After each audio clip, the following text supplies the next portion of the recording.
وكفى وسلام على عباده الذين اصطفى أما بعد يا رب صل وسلم دائما أبدا على حبيبك خير الخلق كلهم۔ محترم دوستوں، بزرگوں، ہم اور آپ یہاں پر اس دنیا میں وزٹر ہیں۔ وزٹر کا کیا مطلب ہے کہ کچھ وقت کے لیے آئے ہوئے ہیں۔ ہم یہاں کے نیشنل نہیں ہیں، مستقل نہیں ہیں۔ جیسے آپ نے دیکھا ہوگا نا، بعض لوگ کینیڈا جاتے ہیں، وہاں کی امیگریشن کراتے ہیں، وہاں کے نیشنل ہو جاتے ہیں۔ امریکہ جاتے ہیں، گرین کارڈ مل جاتا ہے، وہاں کے نیشنل ہو جاتے ہیں، یعنی شہری ہو جاتے ہیں، وہاں کے مستقل رہ سکتے ہیں۔ سعودیہ میں اقامہ وغیرہ کا سلسلہ ہوتا ہے، تو ہر جگہ کے اپنے اپنے قانون ہوتے ہیں جہاں پر وہ جاتے ہیں اور مستقل شہری اس ملک کے ہو جاتے ہیں۔ لیکن یہ جو دنیا ہے، یہاں پر کوئی بھی نیشنل نہیں ہو سکتا، مستقل نہیں ہو سکتا۔ ہم سب یہاں پر عارضی وقت کے لیے آئے ہیں، عارضی طور پر ہیں، کچھ ایک مخصوص مدت تک ہیں۔ اس کے بعد ہم سب کو اپنے اصلی وطن جانا ہے، جو ہمارا اصلی وطن ہے آخرت، وہاں ہم سب کو جانا ہے۔ یہاں پر ہم کچھ ایک خاص مدت کے لیے آئے ہیں۔ وہ مدت کس کی کتنی ہے یہ اللہ ہی کو پتہ ہے، ہمیں آپ کو نہیں پتہ۔ جب وہ ٹائم ہمارا پورا ہو جائے گا، وہ مدت پوری ہو جائے گی، ہم اپنے اصلی وطن یعنی آخرت کی طرف چلے جائیں گے۔ دنیا میں اگر یہ شہریت اگر کسی کام کی چیز ہوتی تو جو امریکہ میں چلا جاتا ہے، وہاں کا گرین کارڈ لے لیتا ہے، وہاں کا مستقل شہری ہو جاتا ہے، موت تو اس کو بھی آتی ہے، تو وہ گرین کارڈ اس کے کس کام کا آیا؟ کسی کام نہیں آیا۔ کیوں؟ کیونکہ وہ بھی اسی مٹی میں جائے گا جس میں ہم اور آپ جائیں گے۔ اصل چیز یہ ہے کہ جنت کا گرین کارڈ مل جائے، جنت کا گرین کارڈ، وہاں کی شہریت مل جائے، یہ اصل چیز ہے۔ تو اس کے لیے اللہ تعالیٰ نے ہمیں اور آپ کو یہاں پر بھیجا ہے، اور فرمایا کہ ما عندکم ینفد وما عند اللہ باق۔ تمہارے پاس جو چیز ہے وہ ختم ہو جائے گی، اور جو چیز اللہ کے پاس ہے وہ باقی رہے گی۔ اس کا مطلب کیا ہے کہ ہم جو چیز اللہ کے پاس پہنچا دیں گے وہ چیز باقی ہو جائے گی، وہ فنا ہونے سے بچ جائے گی۔ جو اپنی جوانی کو اللہ پہ فدا کر دے گا تو اس کی جوانی باقی ہو جائے گی، فنا نہیں ہوگی۔ جو اپنی خواہشات کو، اپنی حرام خوشیوں کو اللہ پہ قربان کر دے گا۔ آدمی کو نفس میں تقاضے ہوتے ہیں گناہ کرنے کے، وہ تقاضے، ان تقاضوں پہ عمل کرنا، یہی حرام خوشیاں ہیں۔ ایک آدمی کا کسی گناہ کا دل چاہتا ہے، وہ اس گناہ کو کر لیتا ہے۔ یہ گناہ کا کر لینا یہ کیا ہے؟ اس نے حرام ذریعے سے، ناجائز ذریعے سے، اللہ کے ناپسندیدہ جو طریقہ ہے اس سے خوشی کو حاصل کیا، یہ منع ہے۔ جو شخص اس ناجائز جو خواہش ہے، جو غلط خواہش ہے، اس پہ صبر کر لے گا اور اس پہ عمل نہیں کرے گا اور اپنے دل کو توڑ لے گا اور اللہ کو راضی کر دے گا، تو کیا ہوگا؟ یہ اس کی خوشیاں وہاں ٹرانسفر ہو جائیں گی آخرت میں۔ جو اس نے یہاں پر اپنے غم اٹھا لیا اور گناہ نہیں کیا اور دل کی بری خواہشات کو برداشت کر لیا، تو یہ خوشیاں کہاں چلی گئیں؟ یہ آخرت میں ٹرانسفر ہو گئیں۔ اللہ تعالیٰ وہاں پر اس کو وہ خوشیاں عطا فرمائیں گے کہ جس کا نہ خیال کسی کا وہاں تک گزرا ہے، نہ کسی آنکھ نے وہ خوشیاں دیکھی ہیں۔ وہ انعامات اللہ تعالیٰ عطا فرمائیں گے۔ اللہ تعالیٰ ٹوٹے ہوئے دلوں میں رہتے ہیں۔ مولانا رومی رحمۃ اللہ علیہ نے فرمایا کہ کوہ طور پر جب تجلی ہوئی اللہ تعالیٰ کی، موسیٰ علیہ السلام نے اللہ تعالیٰ سے اپنی خواہش کا اظہار کیا کہ اللہ تعالیٰ میں آپ کو دیکھنا چاہتا ہوں۔ تو ظاہر ہے اللہ تعالیٰ کو تو نہیں دیکھ سکتا کوئی اس دنیا میں، تو اللہ تعالیٰ نے ایک تجلی فرمائی کوہ طور پر، تو وہ کوہ طور جو ہے وہ ٹوٹ گیا، بکھر گیا، ٹکڑے ٹکڑے ہو گیا۔ تو اکثر حضرات نے لکھا ہے کہ وہ تجلی برداشت نہیں کر سکا، اس لیے ٹوٹ گیا۔ حضرت مولانا رومی رحمۃ اللہ علیہ فرماتے ہیں کوہ طور اللہ تعالیٰ کا عاشق تھا، اس نے یہ سوچا کہ تجلی اگر میں ویسے ہی پہاڑ رہوں گا تو تجلی صرف اوپر اوپر آ کے لگے گی، صرف اوپر اوپر تجلی ہوگی. اگر میں ٹکڑے ٹکڑے ہو جاؤں تو میرے جسم کے میرے ذرے ذرے میں وہ تجلی جذب ہو جائے گی. تو اس لیے وہ ٹوٹ گیا. تو جو یہ چاہتا ہے کہ اللہ تعالیٰ میرے دل میں آ جائیں، اللہ کا تعلق مجھے نصیب ہو جائے، تو اس کو غلط خواہشات سے اپنے دل کو توڑنا ہوگا.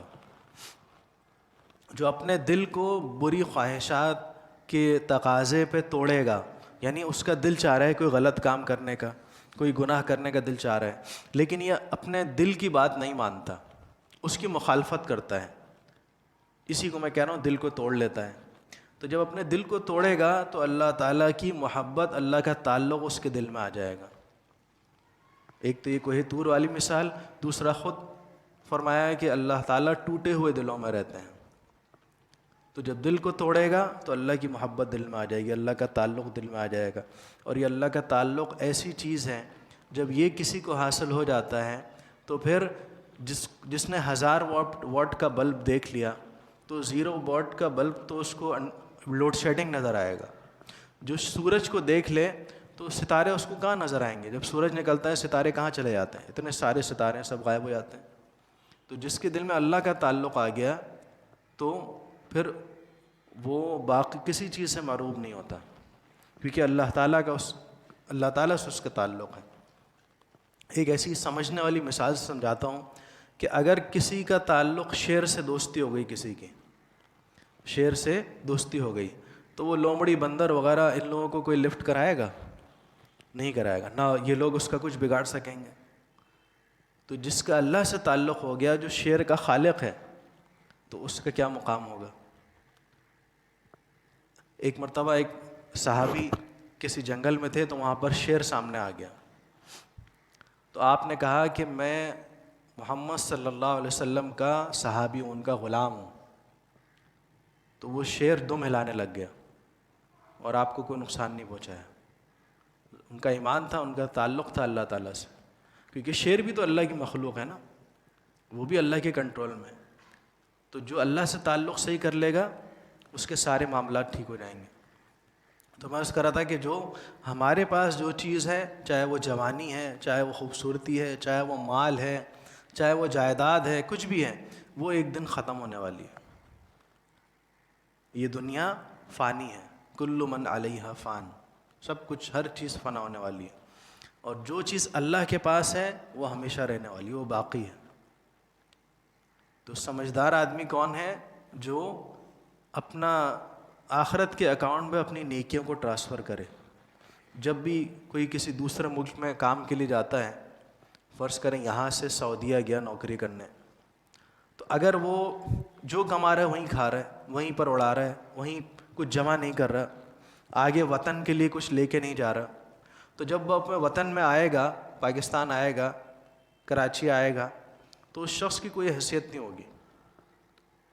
ہو سکتا ہے رشتہ دار اس کو پہچاننے سے بھی انکار کر دیں اگر جیبیں خالی ہوں گی. لیکن اگر وہ یہاں پر مال بھیجتا رہا، ٹرانسفر کرتا رہا، یہاں پر بینک بیلنس بناتا رہا، تو جب کراچی آئے گا، اپنے ملک آئے گا، تو اس کی ویلیو ہوگی کہ بھئی فلاں صاحب اس ملک سے بڑا کما کر آئیں، بڑا مال لے کر آئیں.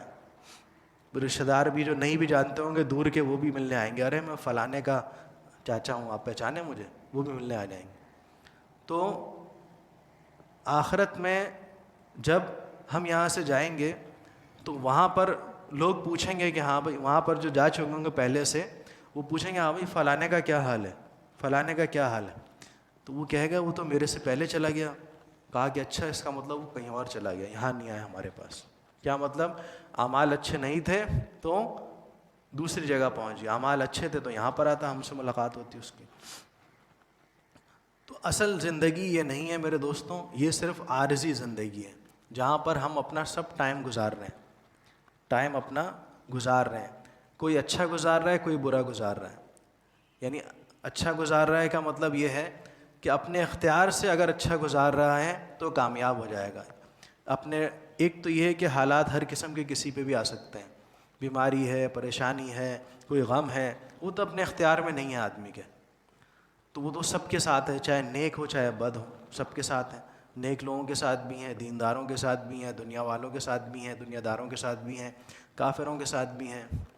لیکن ایک حالات وہ ہیں جو ہمارے اختیار میں ہیں، یعنی اپنی حالت کو ٹھیک کر لینا، اپنے وقت کو اللہ کی یاد میں گزارنا، اللہ کی فرمانبرداری میں گزارنا، نمازوں کی پابندی، ذکر تلاوت کا اہتمام، گناہوں سے بچنا، یہ حالت ہمارے اختیار میں ہے. تو اس حالت کو جو ٹھیک کر لے گا، اللہ تعالیٰ کی مرضی کے مطابق گزار لے گا، تو اگلے جہان میں وہ خوش رہے گا. دنیا آخرت کی کھیتی ہے، یہاں پر جو بوئے گا وہاں پر وہی کاٹے گا. ایسا نہیں ہو سکتا کہ یہاں پر ہم کانٹے بو دیں اور وہاں ہم سوچیں کہ بھئی چونسا آم نکلے گا تو مزہ آئے گا، کھائیں گے اس کو. ایسا نہیں ہو سکتا.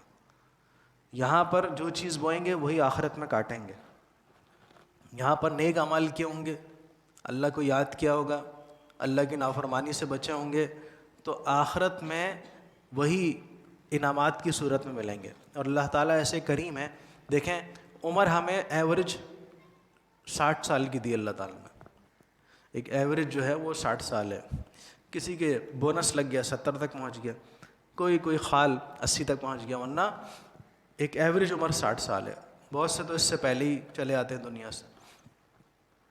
تو وہ عمر جو 60 سال کی ہے اس میں بھی سمجھ لیں 15 سال میں بالغ ہوا بندہ، تو اس کے 45 سال ہیں جس میں اس کا حساب کتاب ہے.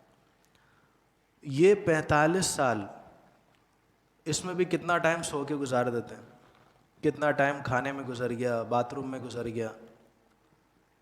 تو اس کے بعد جو ٹائم بچا وہ وقت اگر اللہ کی فرمانبرداری میں گزار لیا، کتنا تھوڑا سا وقت ہے، تو آگے ہمیشہ ہمیشہ کی جنت، ہمیشہ ہمیشہ کے مزے ہیں.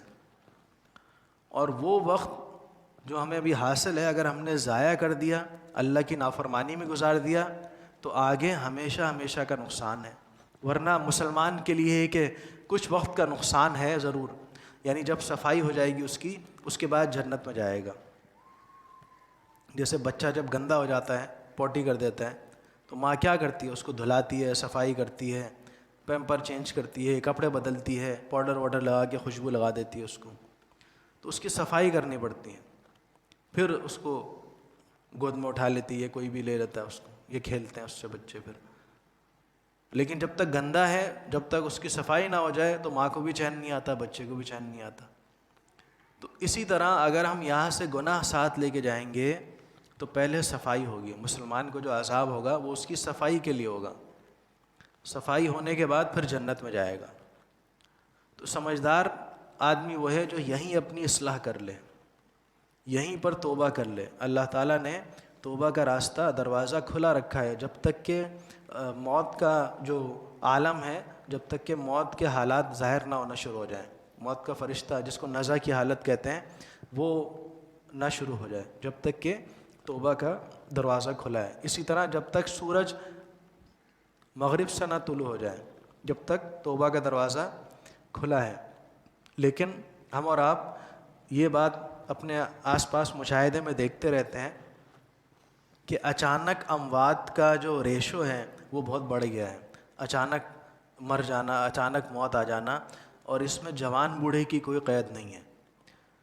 تو سمجھدار آدمی وہ ہے جو اس دھوکے میں نہ رہے کہ ابھی میرے پاس بہت ٹائم ہے، ابھی میرے پاس بہت ٹائم ہے. کیونکہ جو ٹائم ہے وہ مائنس ہو رہا ہے لمحہ بلمحہ. میں اکثر عرض کرتا ہوں، اور حضرت حلیم الامت حضرت مولانا مظہر صاحب دامت برکاتہم ہی کی باتیں ہیں یہ سب. حضرت فرماتے ہیں کہ ہم بظاہر تو یہاں بیٹھے ہیں لیکن ہم اس وقت سفر میں ہیں. کون سے سفر میں ہیں؟ آخرت کے سفر میں ہیں، اور تیزی سے آخرت کی طرف جا رہے ہیں. یہ جو گھڑی کا سیکنڈ کی سوئی آگے بڑھ رہی ہے، یہ ہمارا ٹائم مائنس کر رہی ہے. جو ٹائم ہم لے کر آئے ہیں یہ اس کو مائنس کر رہی ہے، کہہ لیں کہ کھا رہی ہے ہمارا ٹائم. ہماری جو برف ہے وہ پگھل رہی ہے. ہو رہی ہے عمر مثل برف کم، رفتہ رفتہ لمحہ لمحہ دم بدم. تو سمجھدار آدمی کون ہے؟ جو یہاں پر اللہ تعالیٰ کو راضی کرنے والے کام کرے، نیک کام کرے، اور گناہوں سے بچے، برائیوں سے بچے. جو لوگ اللہ تعالیٰ کو ناراض کرتے ہیں تو زندگی وہ بھی گزار رہے ہیں، جو راضی کرتے ہیں زندگی وہ بھی گزار رہے ہیں. لیکن جو اللہ تعالیٰ کو راضی کر کے زندگی گزار رہے ہیں حقیقی سکون ان کو حاصل ہے، کیونکہ اللہ تعالیٰ فرماتے ہیں الا بذکر اللہ تطمئن القلوب، میری یاد ہی سے تمہارے دلوں کو سکون ملے گا۔ دل کے خالق اللہ تعالیٰ ہیں، سکون کے خالق اللہ تعالیٰ ہیں، تو سکون اسی کو ملے گا جو اللہ کو راضی کرے گا۔ جو اللہ تعالیٰ کو ناراض کرے گا اس کو سکون کا خواب بھی نہیں آئے گا، اس کو سکون کا خواب بھی نہیں آئے گا۔ تو ہمیں اور آپ کو چاہیے کہ اللہ تعالیٰ کو راضی کرنے والے اعمال کریں، اور اس کے لیے معاون جو ہے وہ دو چیزیں ہیں۔ ایک اللہ تعالیٰ کے ذکر کی کثرت، ذکر اللہ کی کثرت، دوسری کسی اللہ والے کی صحبت۔ جب آدمی نیک لوگوں کی صحبت میں بیٹھتا ہے تو اللہ تعالیٰ نے ہمارے اندر یہ چیز رکھی ہے کہ ہم لوگوں کی صحبت کے اثر کو اپنے اندر ایبزارب کرتے ہیں، جذب کرتے ہیں۔ وہ جو صحبت ہے نا، اس کے اثرات ہم فوراً جلدی سے پک کر لیتے ہیں، پکڑ لیتے ہیں، اور وہ اثرات پھر ہمارے اندر ظاہر ہونا شروع ہو جاتے ہیں۔ آپ جیسے لوگوں میں بیٹھیں گے انہی کی عادات آپ کے اندر آنا شروع ہو جائیں گی۔ تو سب سے پہلے تو اپنی گیدرنگ، اپنے لوگ جن میں آپ بیٹھتے ہیں ان کو اچھا چنیں کہ وہ اچھے لوگ ہوں۔ ایک کسی نے بڑی پیاری بات کہی کہ آپ اپنے دوست ان کو بنائیں جن کو آپ چاہتے ہیں کہ میری جنازے کی صف میں، پہلی صف میں وہ لوگ ہوں۔ ہر آدمی چاہے گا کہ نیک لوگ ہوں، کیونکہ وہ میرے لیے جنازہ جو ہے وہ دعا ہے نا، نماز جنازہ دعا ہے۔ تو اگر نیک لوگ آگے ہوں گے تو قبولیت کی زیادہ اس میں چانس ہے، زیادہ اس میں موقع ہے کہ وہ قبول ہو جائے۔ تو لہٰذا نیک دوست بنائیں، ایک تو یہ چیز۔ دوسرا، کسی اللہ والے سے اصلاحی تعلق ہو، جیسے جسمانی بیماری کے لیے ہم جسمانی ڈاکٹر سے رابطہ کرتے ہیں اور وہ ڈاکٹر ہمیں علاج بتاتا ہے، ہم اس کے مطابق دوا استعمال کرتے ہیں۔ وہ پرہیز بتاتا ہے، ہم اس سے بچ جاتے ہیں، جس چیز سے منع کرتا ہے اس سے بچ جاتے ہیں۔ بھئی تمہیں نزلہ ہو رہا ہے، دور بیٹھو بھائی پہلے تو، کیونکہ کرونا چل رہا ہے۔ سب سے پہلے تو یہ ڈر لگ جاتا ہے، ماسک نہیں پہنا ہوا تم نے، دور بیٹھو، کرونا ہے تمہیں۔ خیر یہ تو میں مزاح کی بات کر رہا تھا۔ نزلہ ہو رہا ہے تو کیا بولیں گے؟ بھائی تم ایسا کرو، یہ دوا استعمال کرو، اینٹی الرجی دوا استعمال کرو، سافٹن۔ میں ڈاکٹر نہیں ہوں، میں صرف مثال دے رہا ہوں، ایسا نہ ہو کوئی دوا لے کے کھانا شروع کر دے، بعد میں موشن لگ جائے تو میری مصیبت آ جائے۔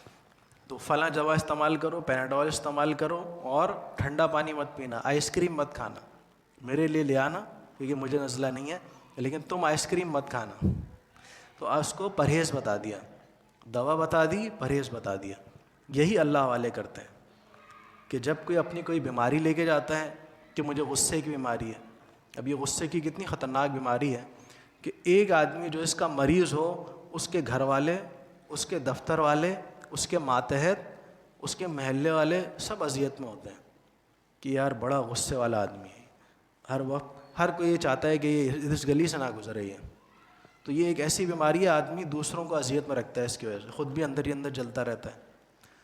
تو اپنے جس سے اصلاحی تعلق قائم کیا ان کو بتائیں کہ میرے اندر غصے کی بیماری ہے، پھر وہ علاج بتائیں گے، بھئی فلاں ذکر کرو، فلاں مراقبہ کرو، یا فلاں چیز میں احتیاط کرو، جو بھی وہ اس وقت علاج مناسب سمجھیں گے وہ علاج بتائیں گے۔ حضور اکرم صلی اللہ علیہ وسلم جو ہمارے سب سے بڑے معالج ہیں، روحانی معالج سب سے بڑے ہمارے حضور اکرم صلی اللہ علیہ وسلم ہیں۔ آپ نے فرمایا کہ جب غصہ آئے تو کھڑے ہو تو بیٹھ جاؤ، اور بیٹھے ہو تو لیٹ جاؤ، کیونکہ غصے میں آدمی کیا ہوتا ہے، بیٹھا ہو تو کھڑا ہو جاتا ہے۔ اب جب کھڑا ہو گیا پھر کیا کرے گا؟ یا تو زبان چلائے گا یا ہاتھ چلائے گا۔ اب جب وہ کھڑے سے بیٹھ گیا تو ایک اسٹیج پیچھے آ گیا، اور بیٹھے سے لیٹ گیا تو بالکل ہی پھر تو وہ ایک دم ہی دور ہو گیا غصے میں، اور زمین سے لیٹنے میں زمین سے ٹچ ہو گیا تو زمین پہ ماتھا ٹیکا جاتا ہے نا، یہ کیا عاجزی کی علامت ہے۔ تو زمین کے اندر یہ کیونکہ عاجزی کا عنصر ہے تو وہ اس سے قریب ہو گیا، تو لہٰذا اب وہ اس کے غلط اظہار سے بچ جائے گا۔ غصہ ویسے ہی کوئی بری چیز نہیں ہے، غصہ خود کوئی بری چیز نہیں ہے، لیکن اس کا غلط طریقے سے استعمال برا ہے۔ اب آپ سوچیں گے غصہ کیوں بری چیز نہیں ہے؟ بھائی اگر آپ کا نفس گناہ کا تقاضا کر رہا ہے تو اس کے اوپر غصہ کرنا کہ تجھے غلط کام نہیں کرنے دوں گا. نہیں ناخوش کریں گے رب کو اے دل تیرے کہنے سے، اگر یہ جان جاتی ہے خوشی سے جان دے دیں گے. اسی طرح گھر والے اگر کوئی گناہ کا کام کر رہے ہیں تو ان پہ غصہ کرنا، لیکن اس میں اللہ والوں سے مشورہ کر لیں کہ اس میں اظہار مجھے کیسے کرنا ہے. ایسا نہ ہو گھر والے دین کی طرف آنے کے بجائے اور اس سے دور ہو جائیں. تو اس میں بڑوں سے مشورہ کر لیں کہ مجھے گھر والوں کو دین کی طرف کیسے لے کر آنا ہے. اپنی عقل سے کام نہ کریں. تو اس طرح ان پہ ناراضگی کا اظہار کرنا ہے کہ بھئی یہ غلط کام ہے، یہ مت کرو، اسے ایسا نہیں کرنا چاہیے. اسی طرح جب جہاد کا موقع ہے تو کافر کے سامنے وہاں غصہ کہ یہ اللہ کا دشمن ہے، اس کو چھوڑنا نہیں ہے. تو غصہ ضروری ہے، لیکن اس کے مواقع ہیں، کس موقع پہ کیا جائے کس پہ نہیں کیا جائے. لیکن جو آدمی اس راستے میں قدم رکھتا ہے، جس کو مبتدی کہتے ہیں، اس کو چاہیے کہیں بھی غصہ نہ کرے اپنے نفس کے علاوہ. جب اس کی تربیت ہو جائے اچھی طرح، پھر اس کو خود اللہ تعالیٰ راستہ دکھا دیں گے کہ کتنا غصہ کرنا ہے، کہاں پر کرنا ہے. اسی طرح خواہشات ہیں، تو اپنی خواہشات کو اچھی جگہ استعمال کرنا یہ کہیں منع نہیں ہے. جیسے حضرت حاجی امداد اللہ مہاجر مکی رحمۃ اللہ علیہ نے حضرت تھانوی رحمۃ اللہ علیہ سے فرمایا کہ میاں اشرف علی جب پانی پیو تو ٹھنڈا پیو. آج کل مت پیجیے گا آپ لوگ ٹھنڈا پانی، کیونکہ سردیاں موسم ایسا چل رہا ہے اور وہ یہ نزلے وغیرہ کے سلسلے چل رہے ہیں، تو ٹھنڈا پانی نقصان کرے گا. میں صرف سمجھا رہا ہوں کہ حضرت نے کیوں یہ نقطہ بیان کیا کہ میاں اشرف علی سمجھ لیں کہ ہم لوگ مئی کے موسم میں بیٹھے ہیں. اب آپ یہ سمجھیں کہ میاں اشرف علی پانی پیو تو ٹھنڈا پیو. کیوں؟ تاکہ بال سے شکر نکلے. جب آدمی ٹھنڈا پانی، بھائی جائز نعمت استعمال کرنا منع تھوڑی ہے. آپ کا دل چاہتا ہے، آپ کی جیب گنجائش دیتی ہے، آپ کی صحت ٹھیک ہے، آپ کا دل چاہتا ہے بریانی کھاؤں، کھائیں آپ بریانی، کوئی منع نہیں ہے. آپ کا دل کچھ اور اچھی چیز کھانے کا چاہتا ہے، آپ کھائیں، کوئی منع نہیں ہے. ہاں گناہ نہ کریں. سارے جائز حلال مزے کریں لیکن حرام مزہ نہ کریں، گناہ نہ کریں. اب بتائیے کتنا آسان ہے. ایک صاحب تھے، تو وہ ان کے بارے میں معلوم ہوا کہ شوربے میں پانی ڈال کے کھا رہے ہیں کہ نفس کو میں مزہ نہیں لینے دوں گا. تو فرمایا کہ یہ عارف نہیں ہے، یعنی اللہ کو پہچاننے والے نہیں ہیں. اگر اللہ کو پہچانتے تو اس شوربے کا مزہ بھی لیتے اور ہر نوالے پہ شکر ادا کرتے. اب یہ اس طرح پانی والے شوربے سے کیا شکر ادا کریں گے؟ بھئی نفس کو جو تکلیف ہے، جو روکنا ہے، وہ تو گناہ سے روکنا ہے، جائز چیزوں سے روکنا منع تھوڑی ہے. ہاں اعتدال ہو کہ آدمی اتنے اخروٹ نہ کھائیں کہ واش روم جائے تو خون آنا شروع ہو جائے. اخروٹ جائز ہے نا کھانا یا ڈرائی فروٹ جو ہوتے ہیں سردیوں میں کھاتے ہیں، مونگ پھلی کھاتے ہیں، یہ سب چیزیں، تو یہ بھی اعتدال کے ساتھ کھائیں. یعنی حلال استعمال کرنا اچھی بات، کرنا چاہیے، اللہ کا شکر ادا کریں تاکہ، لیکن اس میں لمٹ کے ساتھ کہ اپنی صحت کا خیال رکھتے ہوئے. تو میرے دوستوں، یہ ایک عارضی دنیا ہے اور ہم اس میں کتنے پلاننگ کرتے ہیں کہ یہ کریں گے، وہ کریں گے، یہ ہوگا، ایسا ہوگا. شیخ چلی جو ہے وہ ایک دن جا رہا تھا، تو اس کو کسی نے کہا کہ یہ مٹکا میرا اٹھا دو گے تو میں اتنے پیسے دوں گا. اس نے کہا ہاں اٹھا دوں گا. اس نے مٹکا اٹھایا سر پہ اور چل دیا. اب جب چل رہا ہے تو پلاننگ کر رہا ہے، سوچ رہا ہے یہ مٹکا جو میں نے اٹھایا ہے یہ مجھے 1 روپیہ دے گا، اس سے میں انڈا خریدوں گا، انڈے میں سے چوزا نکلے گا، وہ بڑا ہوگا، وہ مرغی ہوگی. یہ بھی پلان کر لیا، خود ہی سے مرغی ہوگی، وہ دوبارہ انڈا دے گی. اس طرح بہت سارے انڈے ہو جائیں گے، میرے پاس بہت ساری مرغیاں ہو جائیں گی.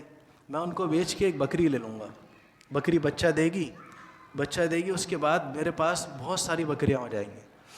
میں ان کو بیچ کے گائے لے لوں گا، پھر میرے پاس بہت ساری گائے ہو جائیں گی. او ہو کیا زبردست، ابھی مٹکا سر پہ چل رہا ہے. جب گائیں بہت ساری ہو جائیں گی، میرا بڑا کاروبار ہوگا، میرا بنگلہ ہوگا، شادی ہوگی، اور اسی طرح بچے ہوں گے. میرا بچہ کہے گا آ کر ابا پیسہ دو. میں بولوں گا نہیں دیتا، بس انہوں نے نہیں دیتا بولا اور مٹکا گر گیا. اب مٹکا نیچے گر کے ٹوٹ گیا. اب اس نے کہا کم وقت، میرا تم نے گھی ضائع کر دیا، سارا گھی گرا دیا. اس نے کہا ارے تمہارا گھی گیا تیل لینے، میرا محل ٹوٹ گیا، میری بیوی چلی گئی، بچے مر گئے، میرے جانور سب ختم ہو گئے، اس کا افسوس نہیں ہے تمہیں؟ وہ نظر نہیں آ رہا تمہیں اپنے گھی کی پرواہ ہے. خیر وہاں سے پھر پٹائی ہوئی بیچارے کی، گھر واپس آیا، لوٹ کے بدو گھر کو آئے. تو پلاننگ کتنی کتنی بڑی کرتا ہے آدمی کہ یہ کریں گے وہ کریں گے، ایسا ہوگا ایسا ہوگا، لیکن اس کو نہیں پتہ ہے کہ اللہ تعالیٰ نے کیا پلاننگ کی ہوئی ہے، اللہ تعالیٰ کا حکم کیا ہے، اللہ تعالیٰ نے ہمارے بارے میں کیا فیصلہ کیا ہوا ہے، کس وقت موت کا فرشتہ آ جائے گا اور ہمیں دنیا سے جانا ہوگا اگلے جہان میں. اس جہان کی پلاننگ کریں کہ وہاں زندگی کیسے گزارنی ہے، آرام سے گزارنی ہے، سکون سے گزارنی ہے، مزے میں گزارنی ہے. تو پھر اس کے لیے یہاں پر محنت کر لیں، یہاں پر اللہ کو راضی کر لیں. اور بس چھوٹی سی بات ہے، وہ یہی آخری بات، اس کے بعد دعا کریں گے، وہ یہ ہے چھوٹی سی بات کہ گناہ نہیں کرنا ہے.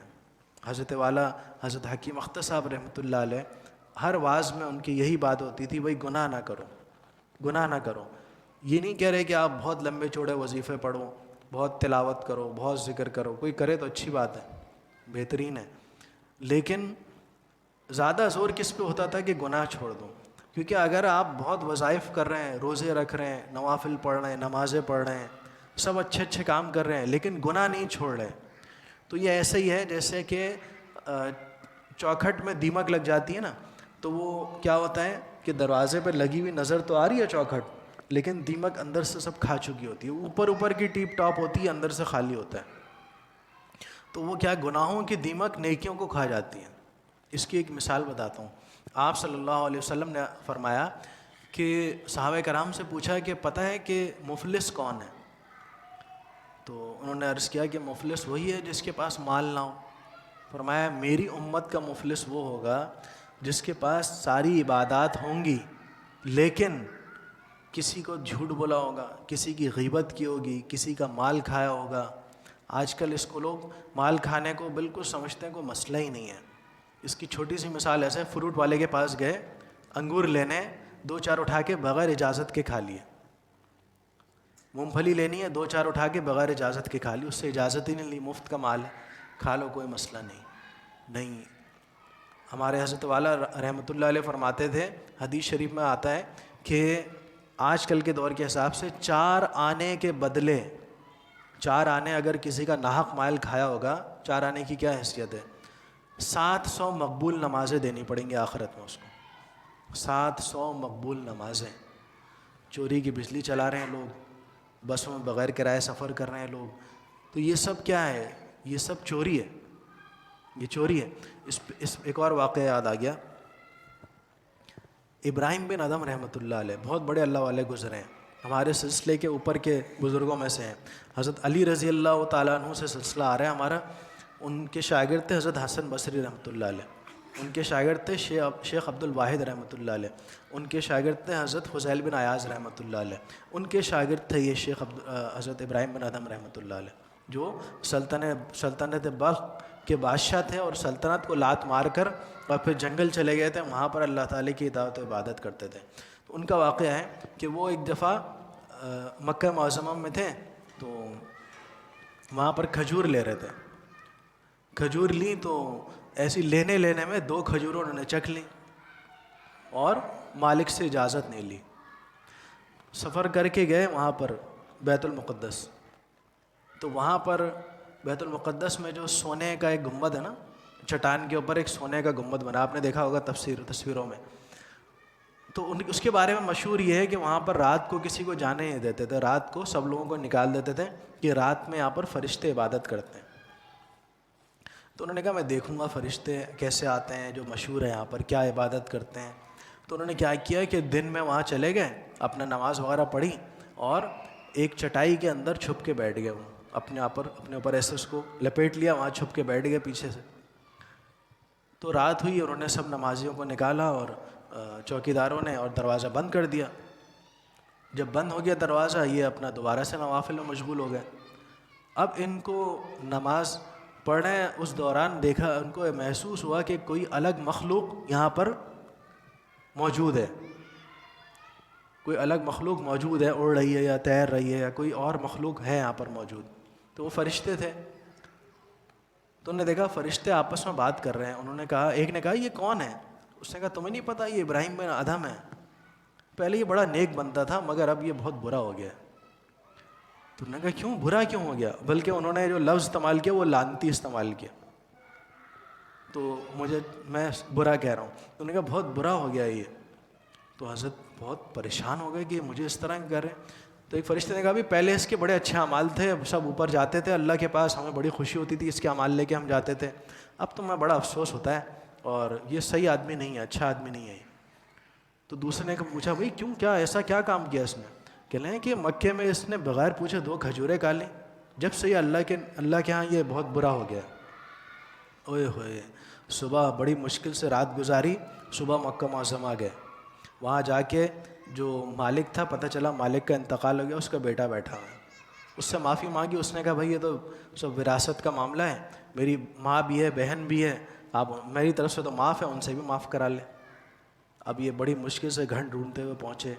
ان کی ماں بیوی سے اس آدمی کی درخواست کی مجھے معاف کر دیں. انہوں نے کہا میں تو معاف کر دیتی ہوں، میری ایک بیٹی ہے معذور، وہ اس کا بھی وراثت میں حصہ ہے، میں اس سے پوچھ لیتی ہوں اگر وہ معاف کرتی ہے یا نہیں. تو وہ اندر گئی، اس سے پوچھ کے آئی، اس نے بھی معاف کر دیا. تینوں نے معاف کر دیا. اب یہ دوبارہ گئے بیت المقدس مکہ معظمہ سے. یہ اللہ والے ہیں، ان کو فکر ہے کہ میرے ذمے کوئی چیز نہ رہ جائے. تو وہاں دوبارہ پہنچے، پھر دوبارہ چھپ گئے جا کر وہ سونے کا جو گنبد ہے اس کے اندر، وہاں کہیں چٹائی میں چھپ گئے. دوبارہ رات کا وقت آیا، پھر نوافل میں مشغول ہو گئے. پھر وہ فرشتے آئے، پھر وہ آپس میں بات کر رہے ہیں فرشتے. ہاں بھئی یہ کون ہے؟ ارے تمہیں پتہ نہیں ہے وہی ہے ابراہیم بن ادھم. اچھا اس کا کیا حال ہے؟ کہہ رہے ہیں بس یہ اس نے وہ معاف کرا لیا نا، اب دوبارہ اس کے اچھا اعمال ہو گئے اللہ کے یہاں، پھر اچھا اس کو لکھ دیا گیا اور ہمیں خوشی ہوتی ہے اس کے اعمال اوپر لے کے جاتے ہیں. تو پھر حضرت کی جان میں جان آئی. تو بتانے کا مقصد یہ ہے کہ معاملات کی صفائی، حضرت حکیم الامت تھانوی رحمۃ اللہ نے اس پر بڑا زور دیا ہے. ایک آخری بات بس عرض کر کے دعا کرتا ہوں. حضرت ایک جگہ گئے کرائے پر، وہاں پر رہے. جب واپس جانے لگے تو مریدوں سے کہا کہ بھئی یہاں کوئی حساب کتاب رہتا تو نہیں ہے؟ تو کہا کہ نہیں حضرت سب کلیئر ہے. کہا اچھا وہ جو ہم نے ماچس کی چند تیلیاں لی تھیں، تو کسی نے کہا کہ حضرت وہ چند تیلیاں ہی تو تھیں. کہا کہ اگر اللہ تعالیٰ نے مجھے پکڑ لیا اشرف علی ان تیلیاں کو حساب دو تو میں کیا جواب دوں گا؟ ان کو حساب برابر کرو اس کا. تو مالک سے حساب برابر کیا. پھر حضرت نے کہا ہاں اب چلو یہاں سے.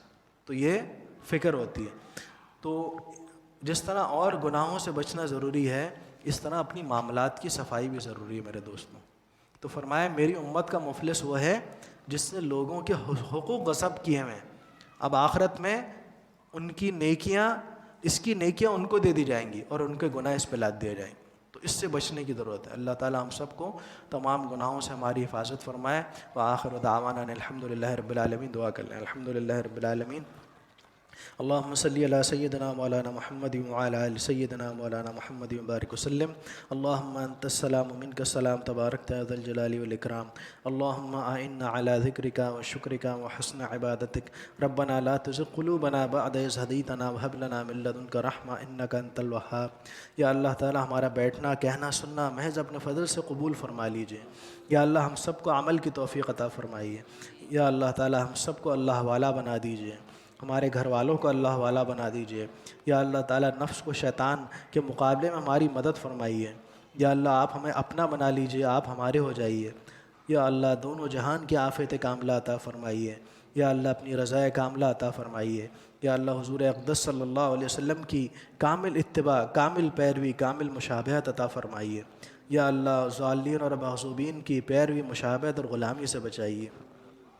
یا اللہ ہمارے حضرت والا حلیم الامت حضرت مولانا مظہر صاحب دامت برکاتہم کو کامل شفا عطا فرما دیجیے.